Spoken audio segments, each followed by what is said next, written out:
everyone. Hope you're doing well, and welcome to Real Estate with Ryan. I am Ryan Coleman, your host, as always, from Hometown Realty, and we're so excited to be with you on this Saturday with Real Estate with Ryan. April's not with me, so we got a slam-packed show, and so glad to have you join us. Beautiful summer. It is officially here. Hard to believe that it's come around, and I understand with that time of season, we got a lot of vacation, but we got a lot of real estate news, and we got a great show for you. So thank all you guys that are listening. Thank all my clients that are out there listening. I just always want to say, give you a special shout out if you're on the radio. Thank you guys so much for listening to us, and all that we do over here. We try to make it a good show. So I figured we went through the market, and we going through summertime, kids going back to school. We start talking about the real estate market. I wanted to kind of bring some real estate news of what's going on in the mortgage world that kind of relates to us on the real estate trend. So as you know, if you've been watching the news, the mortgage rates have kind of went down a little bit, 4.23 to 4.12. So versus a year ago, 0.71 basis points adjustments. Now, we're seeing a big push in refinances because of the mortgage rates being adjusted. I listened to the news earlier today, and they were chatting a little bit about that. And we talked about last quarter of last year. You get into politics, but I don't want to get into politics, but they were talking about the Fed chairman felt like that they started raising the rates pre-adjusted, that they were going to readjust those rates prematurely there. And what you're seeing is some of the Feds seeing that the economy is doing stronger, and they're having to make several cuts here in a short term.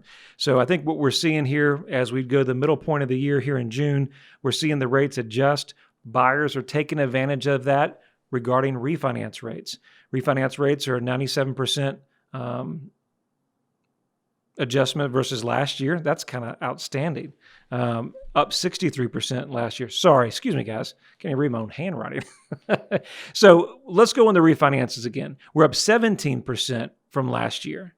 And then we're up 63% in the last 4 weeks. That sounds more like it, right? It's up 63% in the last 4 weeks. So we're seeing that big refinance boom.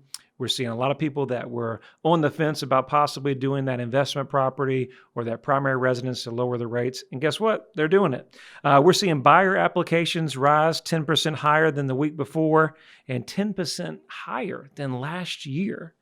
Now, buyers still concerned about the market with inventory, with pricing, finding affordable housing, finding that right deal. They're still concerned about that, but we are seeing those applications are up. And I do think that's a good sign, overall healthy for the market. I've got a lot of congratulations here, maybe a minute. So we've got a lot of clients and a lot of people that we're helping, and I don't want to leave anybody out. So we're going to start some congrats. April is usually here with me on that. So I'm going to do the whole thing here, and we're going to try to speed through this on the section. Before I go through that, guys, I want to tell you about this show and what we're going to talk about. So I felt like we had an offer the other day. We negotiated almost $80,000 above where they started. And we started talking about this. And you guys, if you've ever bought real estate or known anybody that's bought real estate, as an agent, you go, what is the worst thing you want to hear? Well, they're going to make me an offer. That offer could be ridiculous. That offer could be, really, really low ball, or could be somewhere reasonable. But when you hear they say, want to make me an offer, most people, the sellers, they usually cringe to determine on what that offer is going to be, right? Well, make me an offer. I'm going to make an offer. It's a low ball. So we talked about it. Let's talk about this show, how making a low ball offer may not be in your best interest and what you need to do to get the right offer. Because remember, the goal is to get the house. Sometimes we make that low ball offer. We're not starting off on the right foot. We're starting off in an adversarial way. You've offended the seller. The buyer thinks he's going to get a steal. And part of real estate, guys, is bringing people together. It's bringing people together, a buyer and seller, and they all have the common goal. The seller wants to sell, the buyer wants to buy. How do we do that? A lot of times is try to bring them together. And pricing is the hard part of the conversation. So we're going to talk about lowball offers and why maybe making a lowball offer is not your best. Let's talk about some congrats as we get going on the show. Congratulations to Mills Way. Just sold condo in West Knoxville. Just actually sold. Congratulations to them and the buyers. Let's see. Center Oak Drive in South Knoxville for a contract in just record time. Congratulations to them. They're pending. Cambridge Shores Lane and Timberlake and Halls. Congratulations. St. Regent's Lane sold it the second time in Farragut. They're so excited about being pending. And let's see here. What else do we have going on?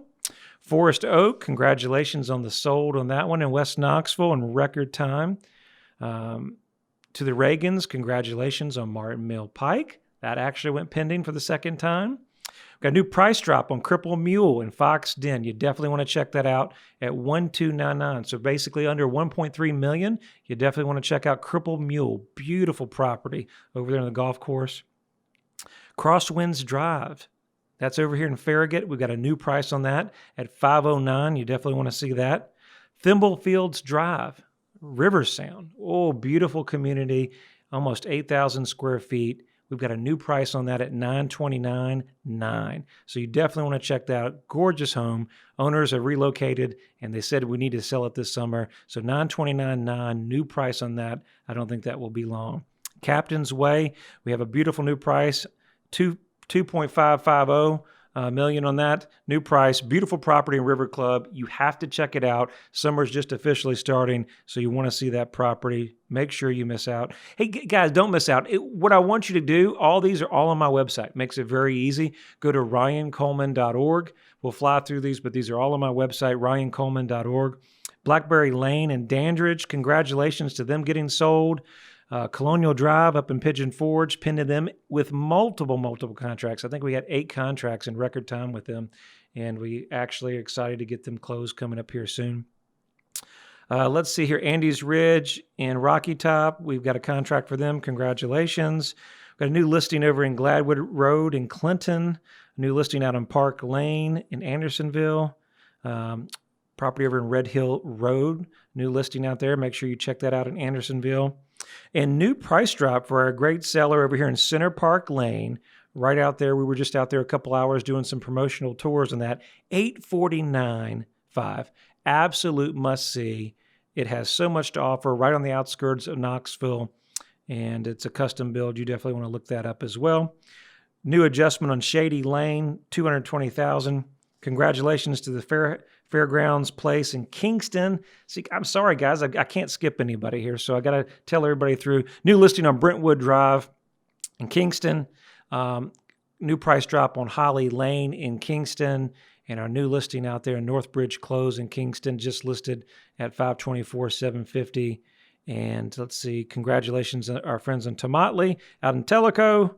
And a new listing in Westchester Court in Avalon. Oh, and of last, we can't forget Steer Creek, our property out in Steer Creek, 500 Steer Creek. It's $1.5 million, over 100 acres. Oh, it's gorgeous. Make sure you check that property out with mountain views. You just can't miss out. And new listing on Mill Lane that's pending, along with a new listing in Lowe's Branch in La Follette. A new price out in Cove Point Road in La Follette as well. So don't forget our lot in Wind River, Oakham Court at 385 waterfront lot. You don't want to miss that out. So thank you. Sorry for the long road call, but we've been busy. We're busy over here. Our job's to help people, and we've been excited. We've been entrusted with so many properties and so many clients, and excited for you guys listening to us. Now, let's get into the show. We're talking about why making lowball offers is not to your best interest. Well, I was chatting with a client that we talked the other day, and the biggest issue before we come into the other side of the break is, what is wrong with making a lowball offer? Why is that a big deal? Well, the biggest thing, as I was saying when we were opening the show, is when you come in really, really low, a lot of times we start the negotiating process in a bad position. Let's understand, guys, that real estate is really, a buyer wants to get the best deal, right? Seller wants to get above market. That is always real estate. It always will be. No matter what the market is on, it's always going to be that scenario. What we've got to do is get in a position that's a win-win for both. Now, if we're listed at $350,000 and we get an offer of $250,000, we've got a lot of room to do, a lot of work to do as well. And so that challenge is when you come in with that initial offer, we usually upset the seller. And a lot of times the seller puts the wall up. They don't want to respond. If there's another agent involved, they're offended. They're saying, hey, I'm not going to respond. And the buyer, remember, their goal is say, well, maybe the home has been on the market for 3 or 4 months or longer. Maybe we should just make an offer and have a starting point. So as we're coming on this side of the break, we're going to talk more about lowball offers and what we need to do to get your property accepted. You're listening to Real Estate with Ryan. So stay right here on this break. We'll talk more about lowball offers and getting your property accepted versus rejected. When it comes to the real estate market, turn to the experts that focus on you. With over 20 years experience, Ryan Coleman with Hometown Realty knows what it takes. It's the right marketing. It's the right exposure. Ryan and April will use their expertise each step as they guide you through the home buying and selling process. Ultimately, it's about results. You need someone you can trust that is committed to you. You have a lot of choices, but the choice is simple. It's Hometown Realty.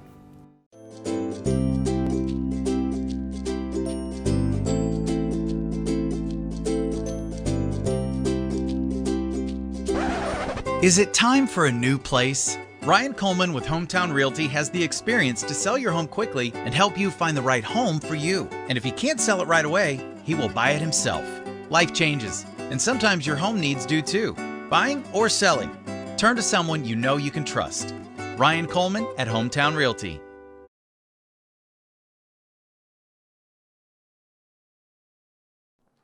All right, guys, you're back with me, Real Estate with Ryan. We're talking about lowball offers, how to get a lowball offer accepted. More likely, not to get your lowball offer rejected and get the house that you're looking for. So lowball offers, do you do them? Do you not do them? And how do you handle those during the whole process? Well, listen, doing real estate for over 20 years, it won't be the first or the last that we've had a lowball offer. And there's always that conversation. As we were talking in the first segment, we were talking about having that $80,000 offer that was off price. And where do you go on that? Do you just give up and say that these guys are never going to put the deal together? Well, I was able to put that deal together, and I bridged the gap. We fought for our seller, and we were able to bring the meetings of the minds together. So not only does it win like that, but remember, just because a buyer makes you a lowball offer does not mean they're not serious about the property.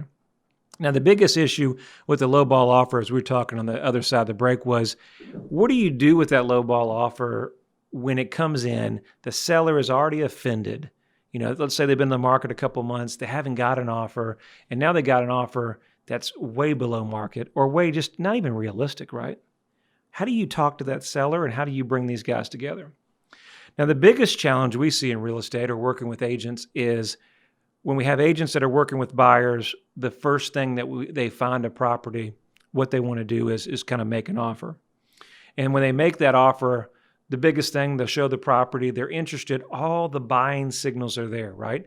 The kids' swing set up perfectly, the master suite is laid out, the yard, the neighbors, the location to work, everything's there.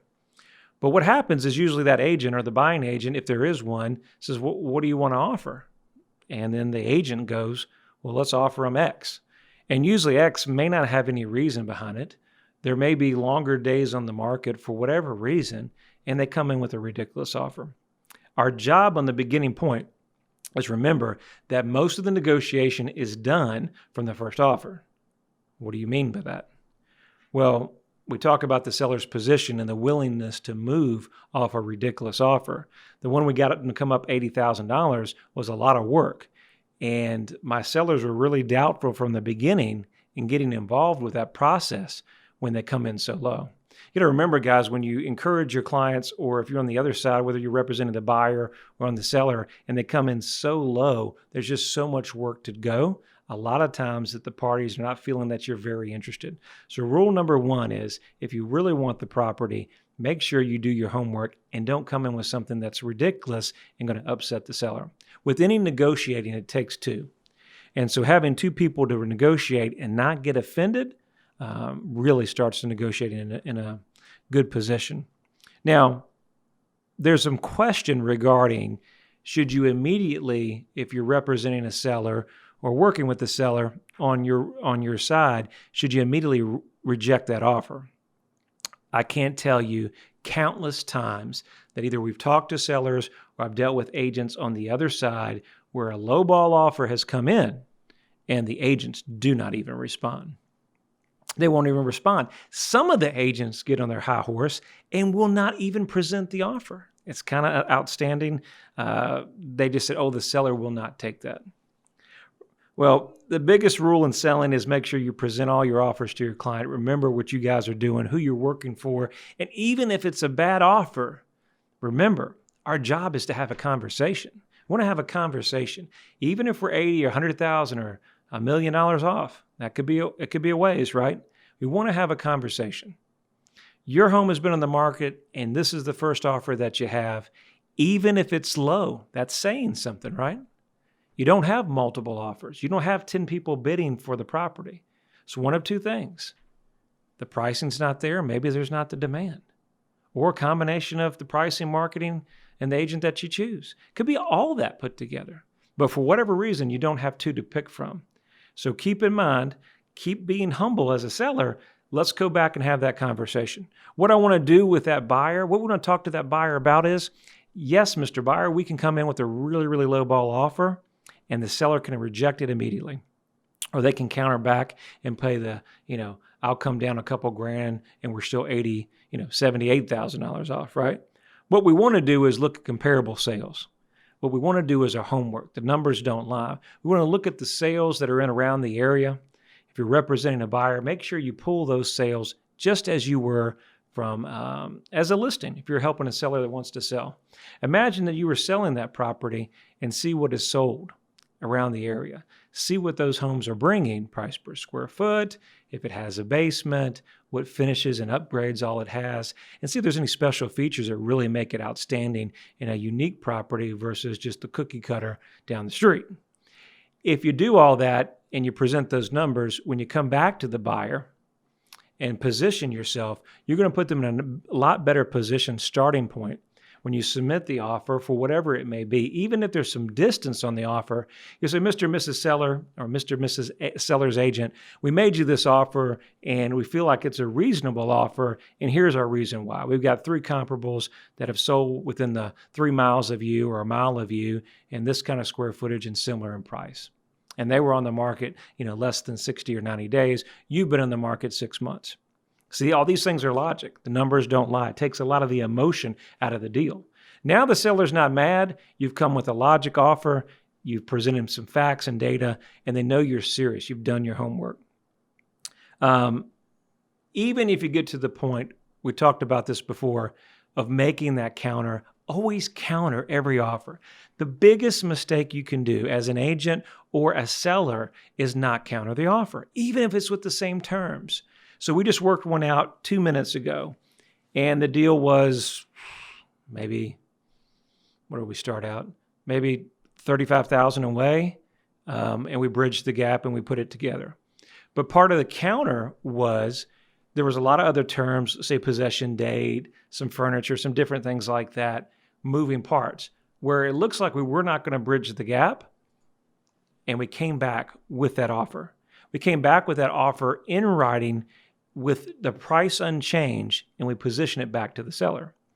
Another thing that most people, if you're dealing in the real estate industry, the agents go back and forth and they do a little poker game. And that's their job with their clients. They're doing a good job to advocate for their clients. But it's something about putting it in writing and position it back to the seller. We'll always put you in a position of firm strength and letting them know that we're only a few dollars away, or we're considering your counter. We're doing everything you're asking, but this is firm on our price. It's always going to help you, and then you've done everything you can to secure that house. Sellers, we have to look at our price. If we're getting lowball offers, why are we getting lowball offers or no offers at all? I know every seller that we have, their home is the best, has the most features, has the most updates, and it is far better than the neighbor's home down the street, and that is very hard. And a lot of these beautiful properties, they really are. But the market is the market, guys. And I always tell my clients, right now we're the highest bidders on the property, and we really have to even constructively consider buyers' feedback. We know that they want to get a deal. We know they want to have an opportunity for a great deal.